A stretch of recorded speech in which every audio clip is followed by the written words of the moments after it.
Hello everyone. Here we are going to start chapter number 1. Chapter name is Physical World.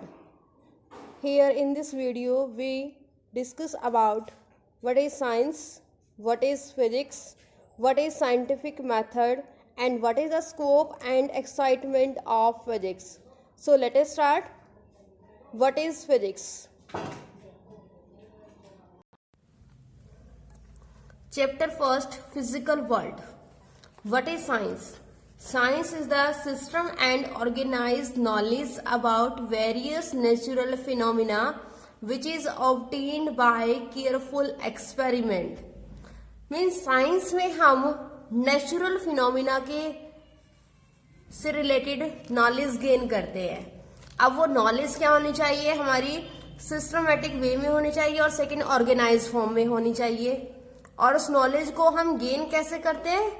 उस phenomena से related जो भी experiment होता है उसको परफॉर्म करके हम नेचुरल फिनोमिना की नॉलेज गेन कर सकते हैं. और ये सारा जो हमारा जो फिनोमिना के बारे में हम स्टडी कर रहे हैं वो सब कुछ किस में होता है? साइंस में हम इसको लेते हैं. अब साइंस आपके पास मेनली 3 टाइप्स में होती हैं, अदर टाइप्स भी होती हैं, बट हम यहाँ पर जो मेन होती है फिजिक्स, केमिस्ट्री और बायो होती है. और अभी हम रीड करेंगे यहाँ पर physics. What is physics?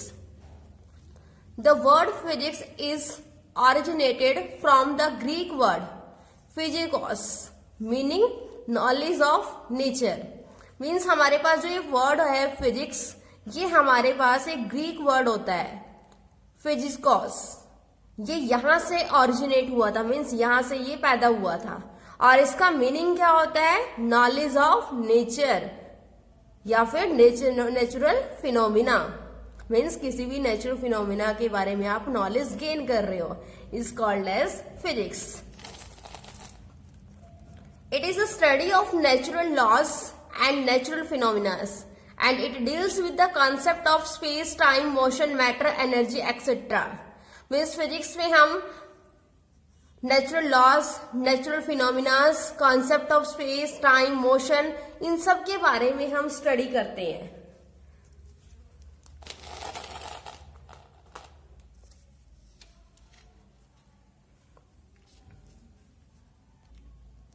Next is scientific method.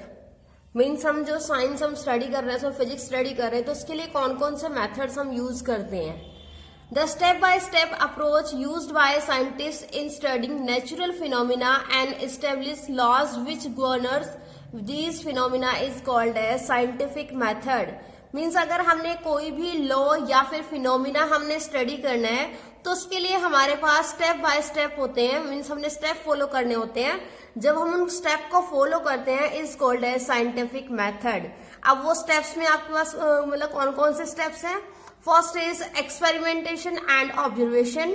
Second is formation of hypothesis. Third is verification of hypothesis. And last is theoretical prediction. अब देखिए फर्स्ट क्या होता है? Experimental and observation. देखिए अगर हमने किसी भी फिनोमिना को रीड करना है तो फर्स्टली हमने उससे रिलेटेड एक्सपेरिमेंट और उससे रिलेटेड जो ऑब्जर्वेशन है वो हमने स्टडी करनी चाहिए. ये नहीं है कि आप डायरेक्ट ही उसके बारे में बताना स्टार्ट कर दो. जब तक उसका कोई भी प्रूफ नहीं होता है तब तक आप किसी भी नेचुरल फिनोमिना को रीड नहीं कर सकते हैं, ना ही उसको आप किसी को बता सकते हो. मीन्स फर्स्टली हमें जो भी नेचुरल फिनोमिना लेना है उसकी हमें एक्सपेरिमेंटल वेरिफिकेशन करनी होती है. Next is formation of hypothesis. आपने यहां से एक्सपेरिमेंट कर लिया है, उसकी ऑब्जर्वेशन आपने रीड कर ली है. अब उसके बाद क्या करना है? आपने फॉर्मेशन ऑफ हाइपोथेसिस. मीन्स जो भी आपने नेचुरल फिनोमिना आपने बताना है तो उसके अकॉर्डिंग आपने एक फॉर्मेशन बनानी है. फॉर्मेशन का मीन्स क्या है? कि उसका एक कंप्लीट व्यू बनाना है. अब जैसे ही वो कंप्लीट व्यू बन जाता है तो आपका किसमें काउंट होता है? Formation of hypothesis. Next is verification of hypothesis. अब जो भी आपने यहाँ पर हाइपोथेसिस बनाई है उसकी भी आपने उसके बाद क्या करनी है? वेरिफिकेशन करनी है. मीन्स उसका रिजल्ट आपके पास ट्रू है या फॉल्स है वो आपने यहाँ से स्टडी करना है. And last is theoretical prediction. जैसे ही इसकी हाइपोथेसिस की वेरिफिकेशन आपकी कंप्लीट हो जाती है उसके बाद आप उसकी थ्योरेटिकल प्रेडिक्शन दोगे. मीन्स उसके बारे में आपको जो भी नॉलेज गेन हुई है उसका एक प्रॉपर फॉर्मेट आप बनाओगे तो उसके अकॉर्डिंग क्या होगा, आपका ये जो स्टेप्स अगर आप ये फॉलो करते हो तो ये किस में काउंट होते हैं, साइंटिफिक मेथड। अब आपने यहां से क्या स्टडी किया कि आपने एक नेचुरल फिनोमिना लिया, उसके लिए आपने ये 4 स्टेप्स फॉलो किए, इसके अकॉर्डिंग जो आपका नेचुरल फिनोमिना है वो वर्क कर गया है, तो आप अब उसको साइंटिफिक लैंग्वेज में मीन्स आपका उसको यूज कर सकते हो।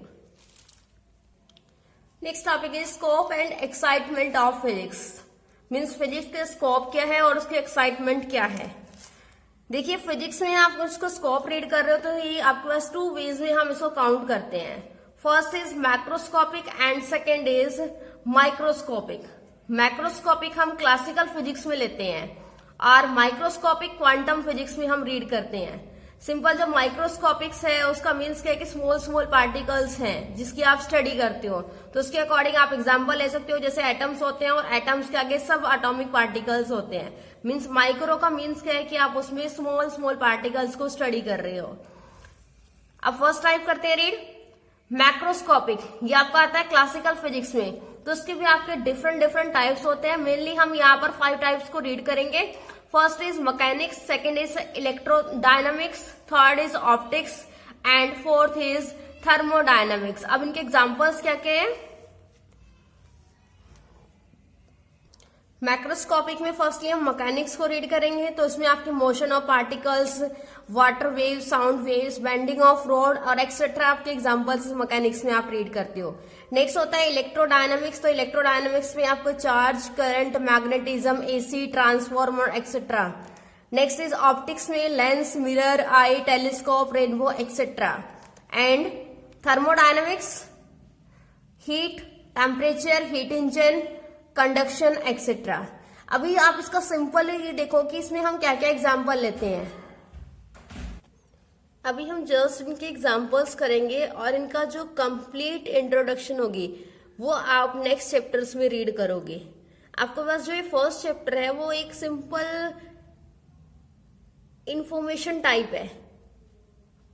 इंफॉर्मेशन जो हम इसमें जो भी एग्जाम्पल्स लेंगे उनका एक मतलब एक एक्सप्रेशन के थ्रू हम उनका प्रूफ करेंगे, बट वो आपके नेक्स्ट चैप्टर्स में होगा। Scope of physics is from 10 raised to power minus 30 kilogram to 10 raised to power 55 kilogram.